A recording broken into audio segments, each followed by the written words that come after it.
Вітаю, дорогі друзі! Сьогодні поділюсь з вами рецептом пісочного тіста на варених жовтках. Печиво на ньому виходить дуже смачне, ароматне, ніжне та хрумке. Перед вами все те продукты, которые понадобятся для теста. Точное их количество, как всегда, укажу в рецепте, найдете его под видео в описании. Сливочное масло комнатной температуры. Сахарная пудра, не заменяйте ее сахаром даже мелким. Разрыхлитель, ванильный сахар, 2 вареных желтка и мука. Я ее разделила. Эту уже буду умешивать на столе, а сюда добавлю разрыхлитель, чтобы он полностью вошел в тесто. Еще понадобится щепотка соли. В первую очередь подготовлю желтки. Хорошо их перетираю вилочкой, чтобы они получились вот такие вот желтые, яркие. Сварите правильно яйца. Доведите до кипения, и как только вода закипит, засекайте время и проваривайте 8 минут, не больше. Потом сразу же сливайте кипяток и заливайте холодной водой. Быстренько их остудите, и желтки у вас никогда сверху не потемнеют. Добавляю сюда пару кусочков масла. Оно должно быть комнатной температуры. И снова хорошо перетираю вилкой. Еще немного масла. И вот эту вот массу добавляю к маслу, только перетирая еще раз через сито. Казалось бы, желтки уже полностью разошлись, хорошо соединились с маслом. Но сейчас увидите, какие остаются комочки. Вот видно на сите. Они достаточно плотные, и так они и останутся в тесте, никогда не размесятся. Поэтому не поленитесь, лучше перетрите. Посмотрите, какая красивая получается масса, перетертая. Никаких комочков. Миксером все это смешиваю до однородности на невысокой скорости. На это понадобится немного времени, буквально 2-3 минуты. Просеиваю сюда сахарную пудру. Смотрите, как она комкуется, поэтому обязательно ее надо просеять. Добавляю щепотку соли и пакетик ванильного сахара. И начинаю взбивать сразу на невысокой скорости, чтобы пудра не поднялась в воздух. Потом ее увеличу до 4 из 5 возможных и взобью до просветления и легкой пышности. За это время растворится соль, ванильный сахар, масса получится однородной. Желтки придают красивый желтый нежный цвет, пышная, под лопаткой трещит, лопаются пузырьки воздуха. Вот теперь можно замешивать тесто. К этой муке добавляю 2 грамма разрыхлителя, это пол чайной ложки, без горки, под нож. Немного перемешиваю и все это обязательно просеиваю.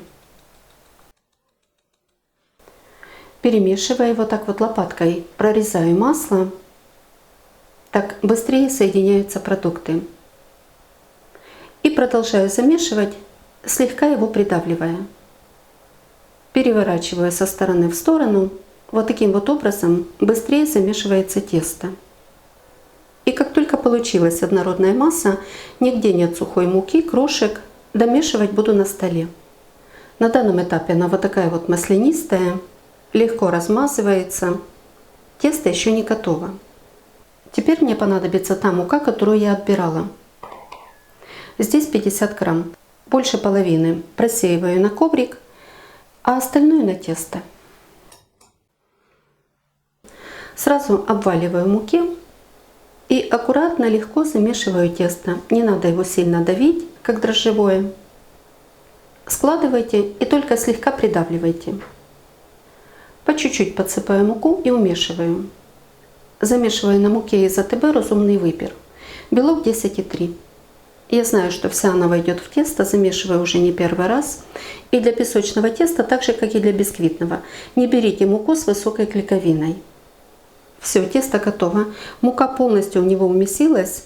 Всего ушло 180 грамм, но понадобится еще немного для раскатки теста. Придаю ему форму квадрата, так как печенье буду выдавливать квадратной вырубкой, чтобы меньше получилось обрезков. И раскатываю на пергаменте. Хорошо его подпыляю мукой, тесто сверху тоже. и раскатываю в квадратный пласт толщиной 5 мм. Толще не надо.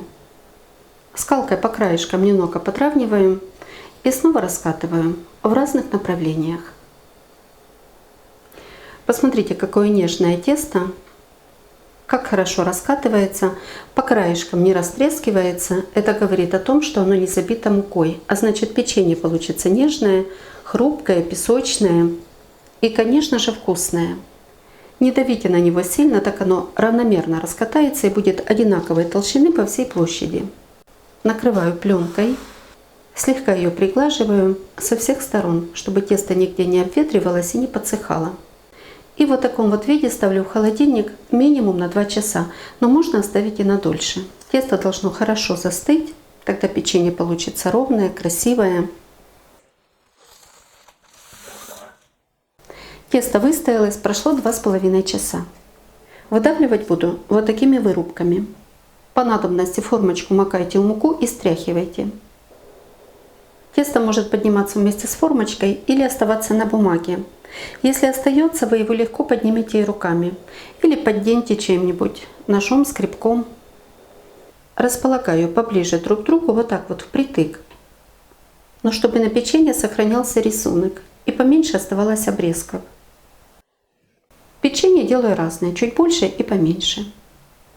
И сразу же перекладываю на листик. С тестом очень удобно работать. Послушное, податливое. Эти обрезки собираю, вымешиваю в однородный комочек без добавления муки. Ну а раскатываю, конечно, подпыляя коврик мукой и тесто сверху тоже. В это время уже греется духовка, температура 200 градусов. Печенье разложила на небольшом расстоянии, оно при выпечке увеличивается в объеме, но не сильно. И сразу же выпекаю. Печенье испеклось. Выпекалось оно 12 минут при температуре 200 градусов. Средний уровень духовки, подогрев вверх-вниз без конвекции. Вот так вот оно красиво колируется. Сверху и снизу. Донышко на этом коврике получается ровное, без вздутий. На темном фоне теряется его цвет, но печенье получается желтое и красивое. Посмотрите, насколько они ровненькие. Обязательно охлаждайте тесто, и у вас тоже получится такое печенье.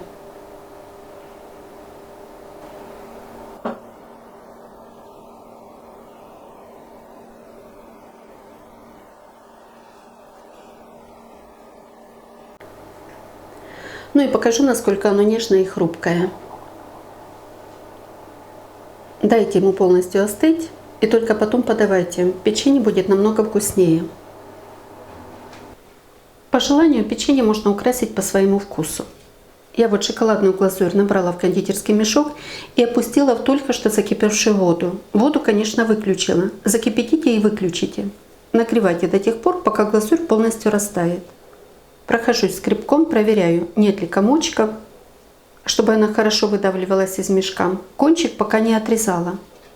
Так, глазурь полностью растаяла. Отрезаю кончик и украшаю печенье. Здесь уже как хотите. Можно его полностью зарисовать или половину. И пока она не застыла, засыпаю ореховой крошкой. Орехи я предварительно хорошо просушила в духовке. Можно поджарить на сковородке. Можно, конечно, украсить и шоколадом, но глазурь не тает при комнатной температуре, как бы жарко у вас не было. Маленькие печенья украшу по-другому. Также мне еще понадобится белая глазурь. Разогреваем в микроволновке короткими импульсами. Так, первые 30 секунд простояла в микроволновке, начала таять только снизу. Ставлю еще на 10 секунд. Еще немного подтаяла, но слабо. Остается много монеток. Хорошо перемешиваю. Подогреваю последний раз. Тоже 10 секунд. Вот так вот и достаточно. Она не растаяла полностью, но уже достаточно горячая. Поэтому перемешиваю. Подогревать больше не буду. Можно разогреть и на водяной бане. Не на паровой, а именно на водяной. Закипятите воду, уменьшайте огонь, чтобы вода не кипела, а только поддерживалась ее температура. Ставьте пиалку с глазурью в эту воду и перемешивайте, пока разойдутся все эти комочки. Вот такая она получается, текучая, гладкая. Посмотрите, никаких комочков, глазурь не сгорела. Вот теперь можно украшать. Окунаю печенье тоже до половины. Она быстренько застывает, поэтому не покрывайте все печенье, а так по 3 штучки и засыпайте. Понадобится еще посыпка. У меня вот такая вот шоколадная вермишель, так она называется. И сушеная малина.